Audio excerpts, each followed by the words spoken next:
Saudara-saudariku yang dikasihi dan mengasihi Tuhan Yesus, pada hari ini Rabu 4 Januari 2023, hari biasa masa Natal. Menu sabda kita dari Injil Suci menurut Yohanes bab 1 ayat 35 sampai 42. Mari kita siapkan hati kita untuk mendengarkan sabdanya.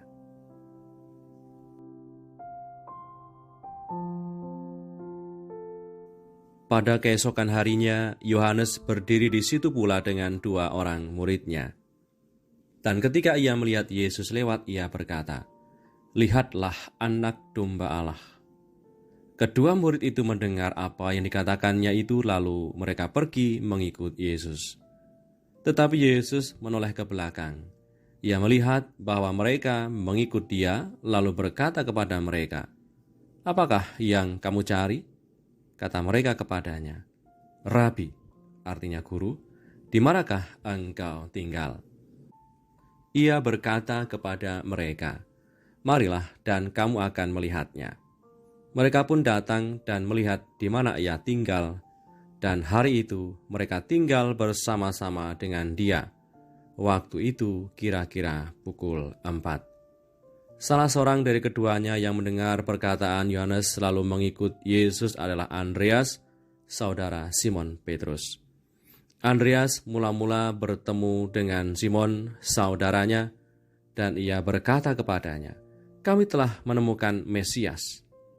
Ia membawanya kepada Yesus.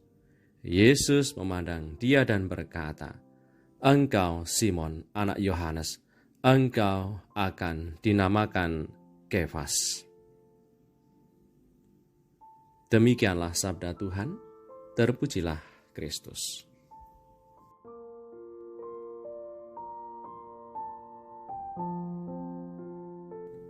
Saudara-saudariku yang terberkati, hari ini dikisahkan Yohanes Pembaptis mengajak 2 muridnya yaitu Andreas dan Simon Petrus untuk mengarahkan pandangan mereka kepada Yesus. Yohanes menyebut Tuhan Yesus sebagai anak domba Allah, dan segera saja kedua muridnya itu mengikuti Yesus untuk menjadi pengikutnya. Yang mencolok dari potret Yohanes Pembaptis adalah kemurahan hatinya. Ia adalah orang yang sangat karismatik dan punya pengaruh, dikagumi dan menarik banyak orang untuk mau menjadi pengikutnya. Dia memiliki 2 murid setianya. Namun dalam Injil hari ini dikisahkan, kita mendengar bahwa Yohanes mengarahkan 2 muridnya itu menuju kepada Yesus, sang anak domba Allah. Yohanes tidak posesif terhadap kelompok muridnya. Ia justru mendorong mereka untuk pergi ke orang lain yang memiliki lebih banyak untuk ditawarkan daripada dia. Saudari-saudaraku yang terberkati, Yohanes Pembaptis menunjukkan kepada kita cara mengasihi sesama sebagaimana Allah mengasihi mereka, yang berarti bahwa menginginkan yang terbaik bagi mereka.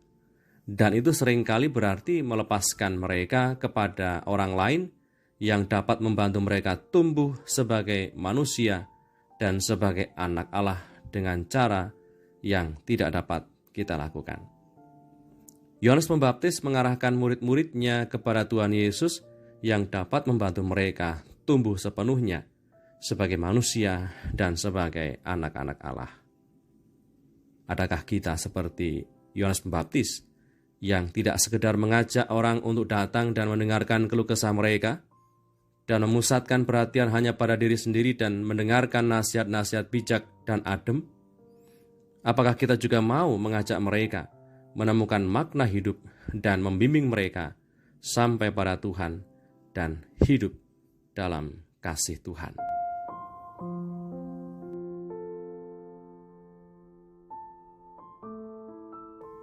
Marilah berdoa dalam nama Bapa dan Putra dan Roh Kudus. Amin.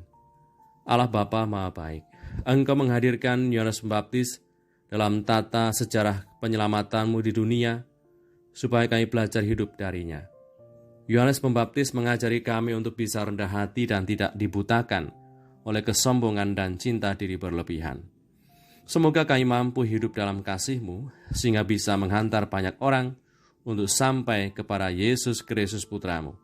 Tuhan dan pengantara kami, yang hidup dan meraja bersama Engkau dalam persekutuan Roh Kudus, Allah meraja sepanjang segala masa.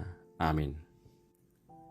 Berkatalah Yang Maha Kuasa turun atas kita semua, Bapa dan Putra dan Roh Kudus. Amin.